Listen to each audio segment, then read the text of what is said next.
Ça va brasser cette semaine un autre beau coin du Québec, Baie-Saint-Paul. Et c'est pas les activités qui manquent dans la région de Charlevoix.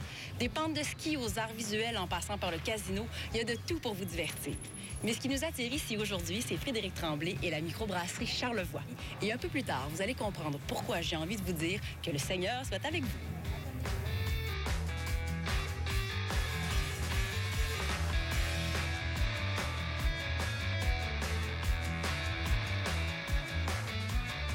Santé.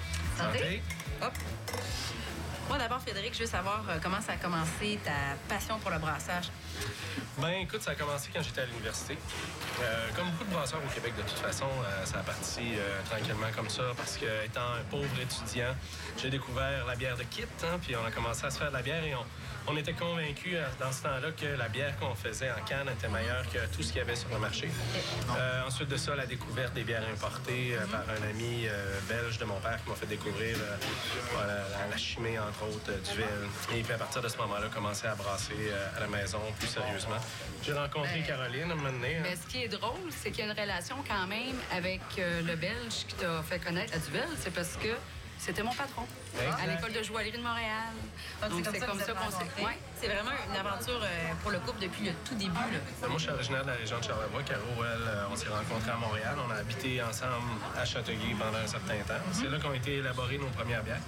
Et puis, on a décidé de revenir dans la région ici. Caro est tombée en amour avec la région. Puis elle dit, hey, je peux pas lâcher ce gars-là. Hey, t'as-tu vu la belle région d'où il vient? C'est pas tout à fait ce que j'ai dit, là, mais... Au Saint-Pub, c'est super le fun. On peut venir ici. C'est la brasserie originale qui a été fondée en 1998. Donc, maintenant qu'on a la nouvelle usine, toutes les bières de production, je te dirais plus commerciales qu'on retrouve sur le marché sont brassées à la nouvelle usine. Donc, ici au Saint-Pub, c'est n'importe quoi. C'est les expériences des brasseurs. C'est la folie qu'on peut avoir avec nos brasseurs qui s'amusent énormément ici. La bière que j'ai présentement, qui est une rye pillée, c'est une bière qu'on ne retrouve pas sur le marché. La bière noire que Caro a, la stout, ça n'est pas la même qu'on a sur le marché non plus. Donc, le Saint-Pub, si vous voulez découvrir les bières de la microbrasserie de Charlevoix de demain, c'est la place. Ici, on a quoi, 2 gammes? Bien, la microbrasserie Charlevoix, oui, 2 gammes. La gamme Dominus Vobiscum, qui est une bière d'inspiration belge. Donc, on a toute la série blanche, double et triple. Et la gamme Vache Folle, qui est une bière plus d'inspiration anglaise ou pale ale américaine, dans laquelle il y a la Extra Special Bitter. Il y a la Imperial Milk Stout, qui est une bière noire forte. Et finalement, la gamme mono houblon double IPA, où on va changer le houblon à chaque fois. C'est un peu éducatif aussi. Ça nous permet à nous d'apprendre à connaître différentes variétés, les nouvelles variétés de houblon. Et pour l'amateur de bière, ben écoute, quand tu fais une espèce de dégustation horizontale avec les différentes bières, ben là, tu peux goûter vraiment les subtilités, les différences entre chaque houblon, parce que c'est à la base la même recette. Et la Dominus Vobiscum. Dominus Vobiscum, ben écoute, ça c'est... D'abord le nom, parce que là, on le dit vite, sûrement que personne ne comprend. Dominus Vobiscum, qu'est-ce que ça veut dire? Dominus Vobiscum. Ça veut dire quoi? Que le Seigneur soit avec vous. C'est une bière d'inspiration belge. Et on le sait, les moines ont eu énormément d'apports dans l'évolution de la bière. Et pour donner une connotation un peu monastique à nos bières, on cherchait un nom latin. Et on est revenu avec ce nom-là, qui est quand même, écoute, si on vient pas si loin en arrière, les messes au Québec étaient encore célébrées en latin. Dans ce temps-là, le célébrant commençait la messe en disant Dominus Vobiscum. Donc, on pensait que c'était aussi un beau retour sur notre patrimoine québécois de revenir avec Dominus Vobiscum.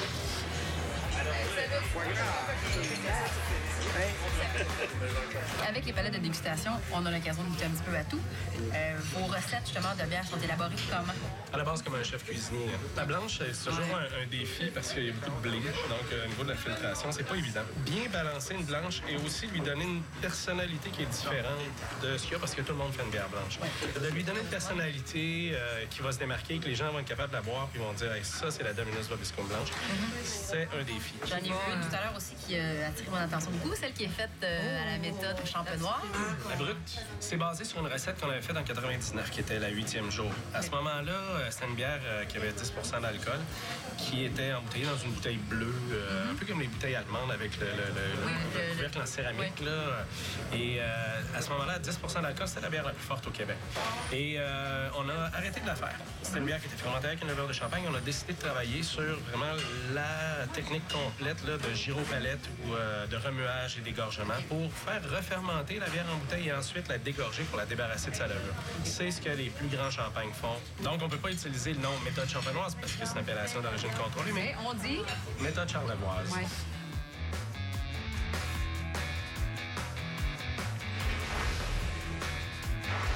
D'après vous, est-ce vrai qu'on doit ajouter de la mélasse pour arriver à faire une bière de couleur noire?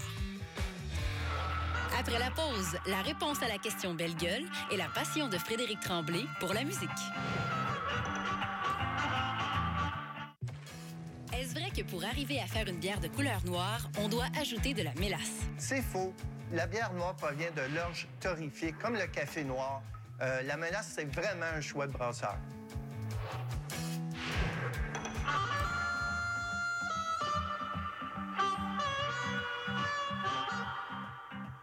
Frédéric, présente-moi ton ami musicien avec qui tu sembles jouer assez souvent, je crois. Mon chum Ronald, qui habite à quelques maisons d'ici, avec qui j'ai la chance de jammer. On a bien du fun à jouer de la musique ensemble. Souvent, les gens me demandent « Hey, mais vous autres, vous êtes quel genre de brasserie? » Puis je leur dis « On est une brasserie de jazz. » Ils sont là, une brasserie de jazz? Mais c'est encore, quoi ça? Ouais. Parce qu'il y a... la bière et la musique, c'est pareil. Tu sais, il y a des bières pour chaque occasion, il y a de la musique pour chaque occasion. Moi, j'aime écouter tout. J'ai tous les styles de musique, là.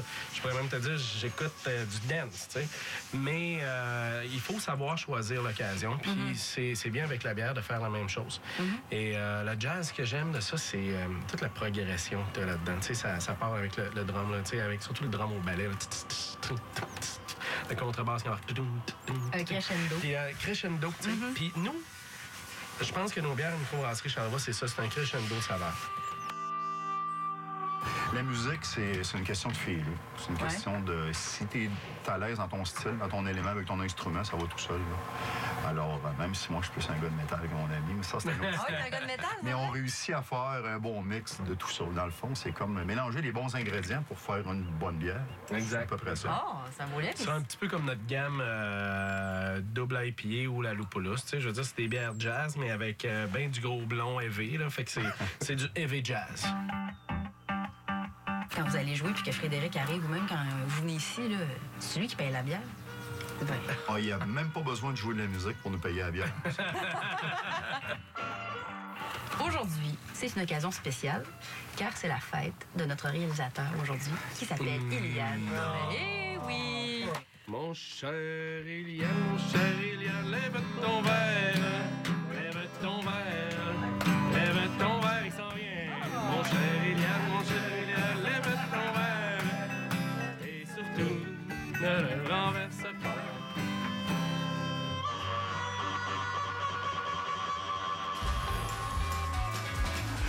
La semaine dernière, on a formé les équipes et défini le style de la cuvée spéciale Ça va brasser. Cette semaine, le choix du grain et le début du brassage. Oh! Hey! Oh! Hey! Hey, c'est là, ça! Peut-être encore! Oh! Hey! Oh! Hey! Oh! Ce qu'on vient de débuter, en fait, c'est le concassage des grains, puis l'empâtage qui est un peu simultané. Les grains qui sont moulus à travers le moulin sont mélangés simultanément avec de l'eau. C'est juste de laisser le temps, dans le fond, aux céréales de s'hydrater comme il faut, aux enzymes de transformer l'amidon en sucre pour aller extraire le plus de saveur puis le plus de sucre. Ce qui est très le fun avec ce brassin-là, que j'appelle le brassin communautaire des brasseurs, c'est qu'on est allé chercher toutes sortes de céréales du Québec. On a une base, toujours, qui est le malt d'orge, qui est de la Pilsner, mais on est allé chercher du malt de la malterie Frontenac, de l'avoine de l'orge crue de chez Schwab, puis on est allé surtout chercher du sarrasin maltais de Saint-Alexis-des-Monts. Après ça, on va filtrer le jus, en fond, le mousse sucré des céréales, c'est ça qu'on veut, on va le filtrer. C'est comme un immense tamis. On enlève le grain et on garde le jus qu'on appelle le mou de bière. Puis après ça, ça va à la cuve d'ébullition. C'est là qu'on rajoute le houblon.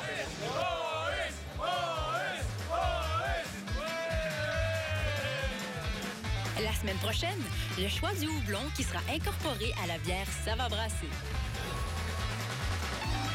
Au retour de la pause, la nouvelle usine de la microbrasserie Charlevoix.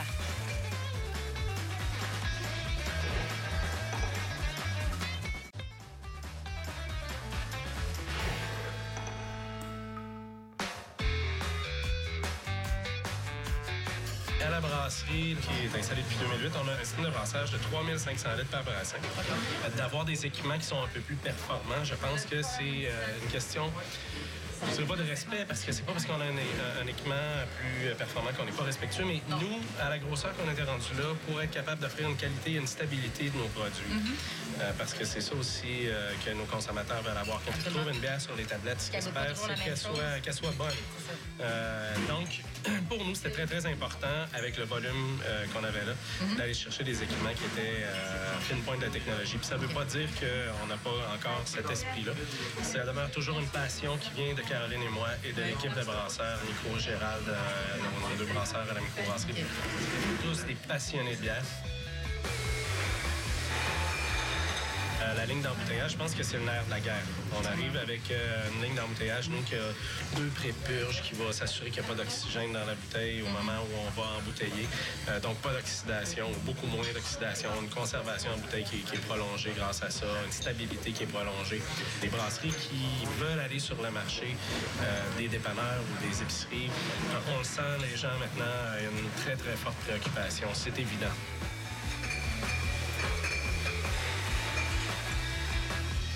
Une journée sans bière, ça se peut-tu? Non, c'est impossible, une journée sans bière. Oui, mais on prend jamais plus la quantité. Oui, c'est ça, on prend jamais plus qu'une bière.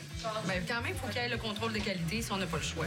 Ah, ben oui. C'est la beauté de la chose, par exemple. Je pense au Québec, la plupart des gens, on a une très bonne relation avec la bière ou avec l'alcool. C'est qu'on ne va pas se saouler mort en une journée, mais on va aimer ça prendre notre petit verre. Les gens me disent souvent, hey, je ne prendrais pas une brosse à ça. Parfait, mon champion. Le but, c'est pas que tu prennes une brosse avec ça. Le but, c'est que tu l'aimes. Puis que, tu sais, t'en prennes une, puis tu te dis, après en avoir pris une, hey, j'ai vraiment fait un bon choix. Il y a pas si longtemps, tout le monde mangeait des singles de craft. Maintenant, le matin, dans un grilled cheese, ça va, mais je pense que tout le monde mange, a appris à connaître tous les fromages. Ben oui, tout le monde et c'est la même chose avec la bière. Le but, c'est pas de dire aux gens, vous devez complètement abandonner ce que vous êtes habitué de boire. Mais venez prendre ça une fois de temps en temps, vous allez vous rendre compte que c'est comme un bon souper au restaurant.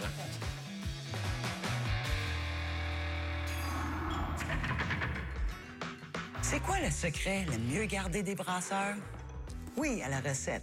La combinaison des différents maltes, les variétés doublons, les temps et les températures. Mais une fois tout ça réuni, on ajoute la levure. Et c'est là que la magie commence. La levure, c'est un petit champignon microscopique.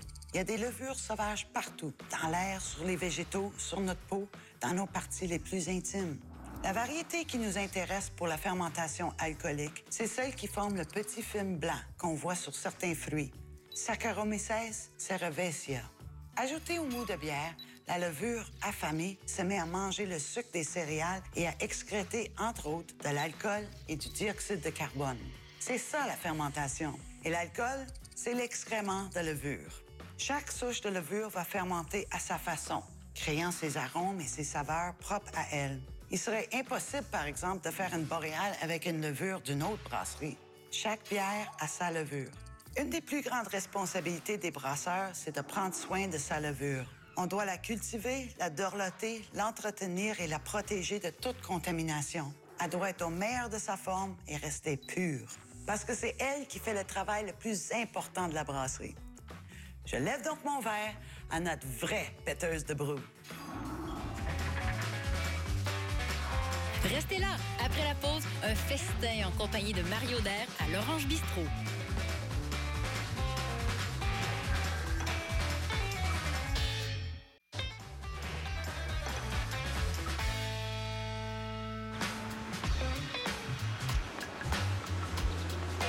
C'est enfin le moment de marier bière et nourriture. Aujourd'hui, on est à l'Orange Bistrot à Baie-Saint-Paul. Ici, on vous sert une cuisine de type international où on essaie d'intégrer le plus possible les produits régionaux et les produits du terroir. Et autour de la table, aujourd'hui, nous avons bien sûr Caroline et Frédéric de la microbrasserie Charlevoix que vous connaissez déjà. Mario Dair, notre biérologue.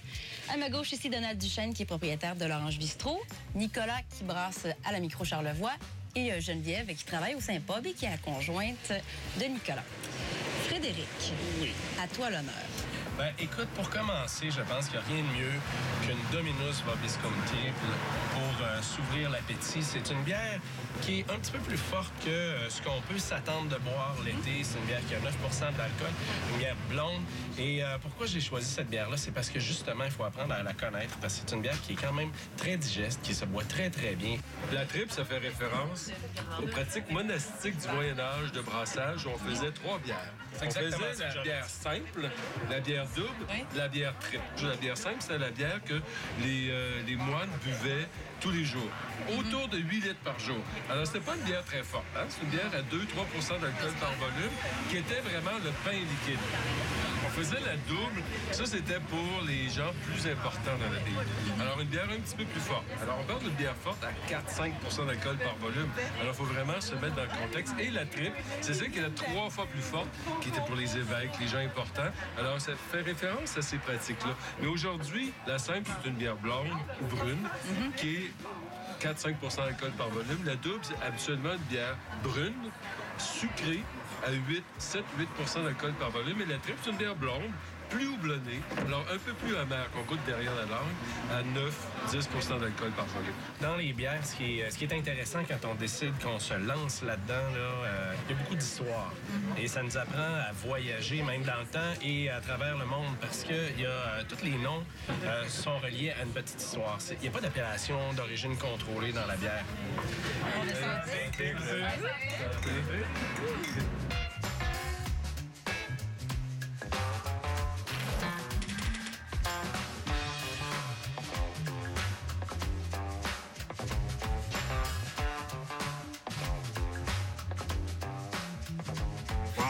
De saumon fumé de Saint-Antoine, farci au fromage à la crème, gingembre mariné et herbes fraîches. Wow, merci. Bonne dégustation, bon appétit. Merci. On a du saumon, évidemment, qui est quand même pas élevé dans le Charlevoix. Là. Ça serait rêvé, là, un peu. Là. Mais par contre, il est fumé ici dans le fumoir Saint-Antoine, nouvellement arrivé depuis 2 ou 3 ans.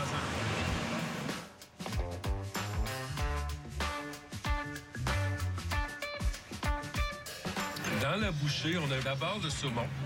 Ensuite, on a le fromage qui vient envahir notre bouche et qui fait disparaître les goûts de saumon. Et les herbes viennent sautiller sur le fromage à la fin.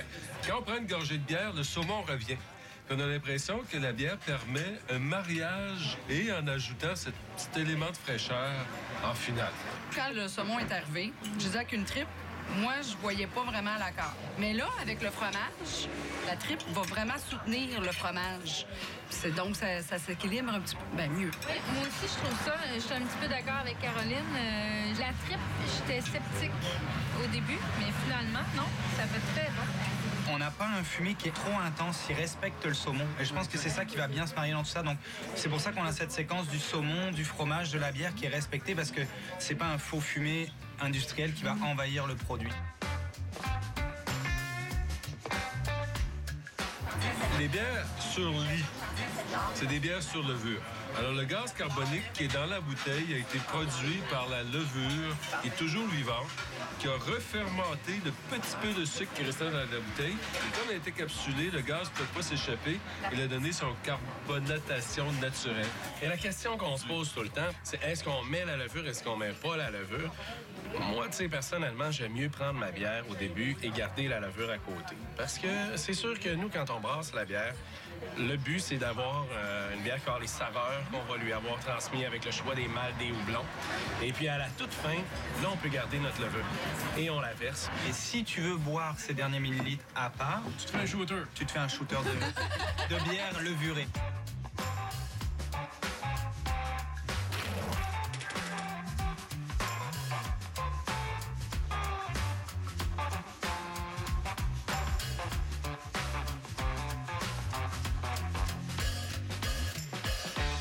Filet de porc bio de la ferme biologique de Charlevoix, à la moutarde et à la bière noire, la vache folle.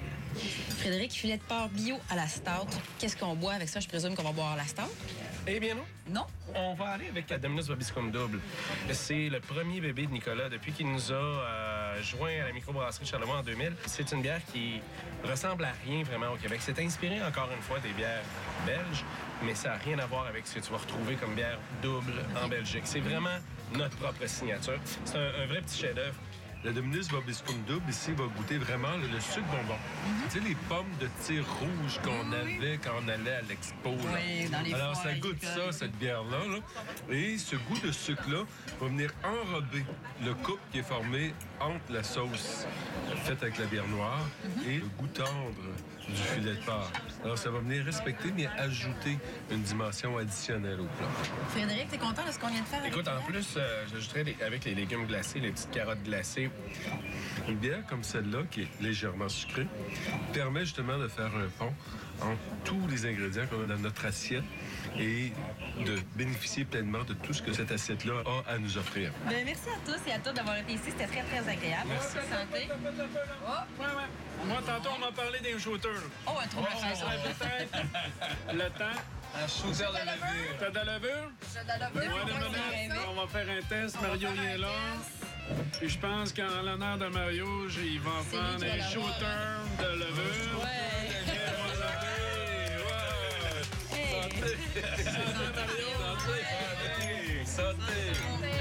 Sans lui, on n'aurait pratiquement rien appris ce soir. Je recommence. Élaborer. Puisqu'Iliade, vu qu'on continue de tourner. Bon, puisqu'Iliade, vu qu'on continue de tourner.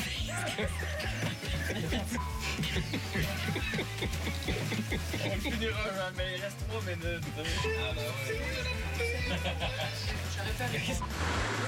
Hop, je reste à côté.